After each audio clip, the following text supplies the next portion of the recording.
Hi, today we're talking about the psoas muscle, which is a very important muscle binding the legs into the spine. And we'll also be looking at how muscles are toned when they're lengthening, which is called eccentric contraction. So I'm working with Umi today, and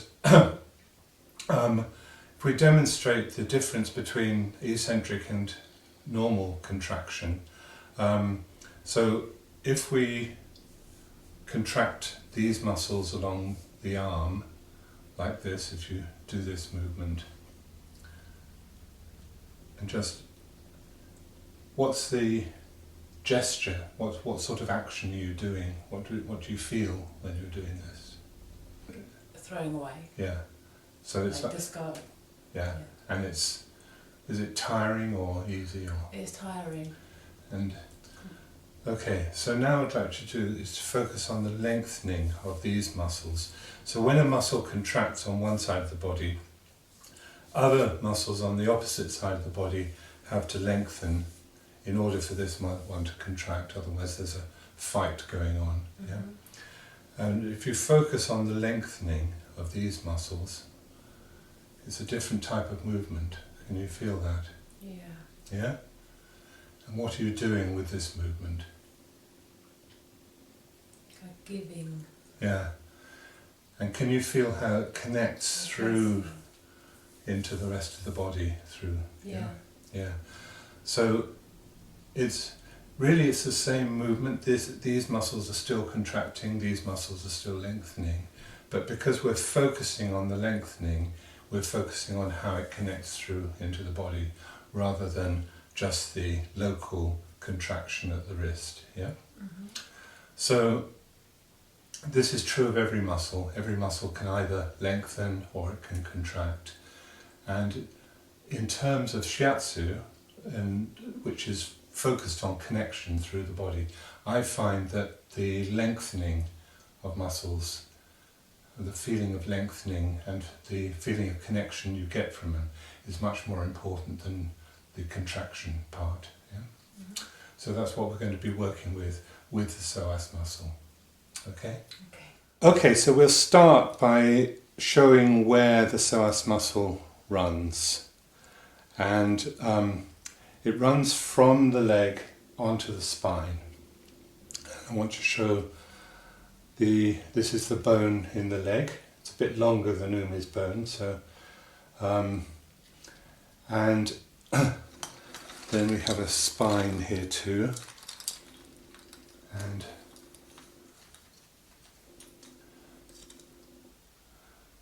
okay, so basically it runs from the inside of the leg, the femur, just below the corner of the femur, and it goes on to the transverse processes of the lumbar vertebrae, and a bit like this. And actually, if you look in the books, it says the origin is on the lumbar vertebrae and the insertion is in the leg. So what they're thinking about is that it does this movement with the leg. And maybe, Umi, you could do this movement too. Yeah?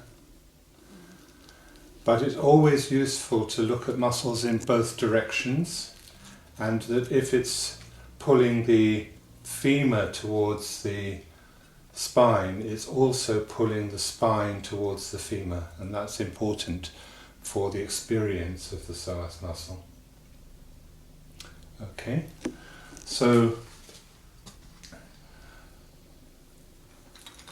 let me just put the psoas onto Umi here. So there's 5 or 6 different strands of the psoas that come down And also it joins into the muscles coming from the bowl of the pelvis called the iliacus muscle, and all of those fibres come into one tendon which attaches to the inside of the femur. Okay, so let's show this on Umi rather than just with the bones. So the psoas muscle is running from here to here. And Umi, if you'd like to lift your leg, that's the movement of the psoas. And you notice that what's happening when the psoas does that movement is that the leg comes in towards the spine, so it's a sort of diagonal movement. There's another muscle that lifts the leg and flexes the hip, and that's the quadriceps muscle running from the hip down to the knee. And when that contracts, it's like this. So it's like more of a straight line, straight up the body, rather than a diagonal movement. And that's the characteristic difference between the psoas and the quadriceps. And that's important when you're teaching someone to access their psoas. Okay, so I'm going to show you a 4-step process, 4-step technique for activating the tone of a muscle when it's lengthening, using the psoas as an example. And so the 4 steps are these: that first of all, that you as the practitioner do the movement so that the receiver can feel the sensation of the movement. The second step is to get the receiver to do the movement themselves and to give them feedback so that they can feel when they're really getting the right muscle. The third step is to get them to feel how to resist lengthening. And the fourth step is for them to let go of that resistance slowly rather than just collapsing the muscle. Okay, so the first step, let's do the first step, is for me to do the movement. So immediately you're doing it, yeah? That's great. So first of all, let go. Just see if you can let go. And because habitual ways of moving the leg often use the big quadriceps muscles. And if you're using the quadriceps muscles, you tend to come in this direction, while using the psoas muscle goes in towards the centre, in towards the spine. And so I'm doing this to give you the sensation of the movement. And then when you feel you've got that sensation, you can start to do it yourself. Good, that's really good. Just relax a little bit so that that's it. Because I'm supporting the movement. The point of me supporting the movement is so she doesn't have to use lots of muscles to go against gravity. You can just focus on the movement of the muscle. If you're having to lift a heavy leg, you tend to use lots more muscles than just the one. Okay, so the third stage is for you to hold it at that point when it's fully contracted. Yeah? And just to feel resistance, so resist my pull. So I'm pulling backwards, I'm trying to lengthen the muscle, but resist it, Umi. That's it. Yeah. Excellent. And then come back, and then resist again. Excellent. And then resist again.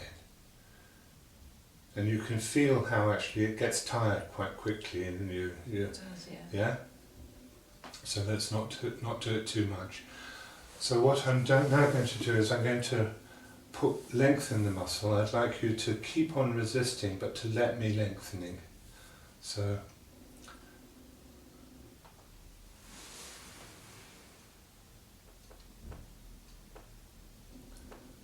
lovely. It's like chewing gum opening up. And could you feel then how the spine came towards the leg, yeah? Okay, now so resist.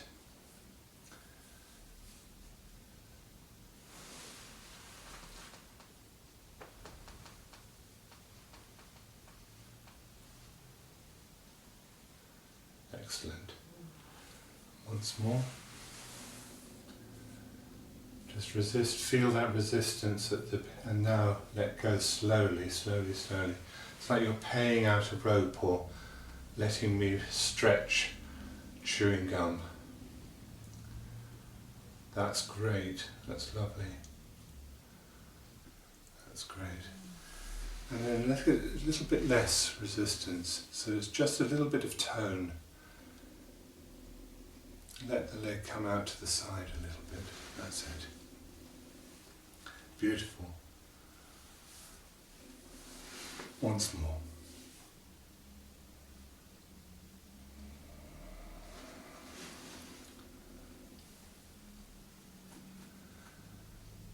Great. Can you feel that? I can feel it, yeah. So just feel now, feel the difference between this leg and the other one. How would you describe the difference? Feels a lot looser. Uh-huh. Yeah. If I look at this leg, it looks much more connected into the body, while this one seems to be pulled up. Feels lower. Yeah, Around. yeah.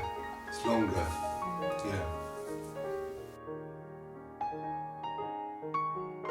I want to show you what the effect of having a toned psoas is on a simple thing like walking. So first of all, if the psoas is not toned, if it's just lengthening passively, then when I'm walking,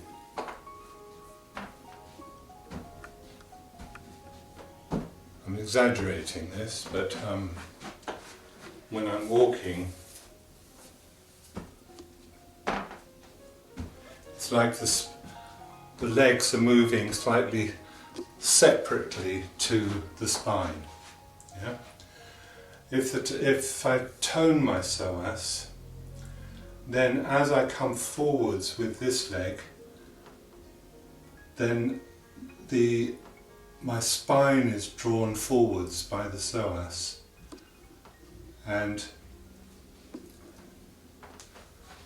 so if I do it with normal speed, there's more of a feeling of my whole self coming forwards.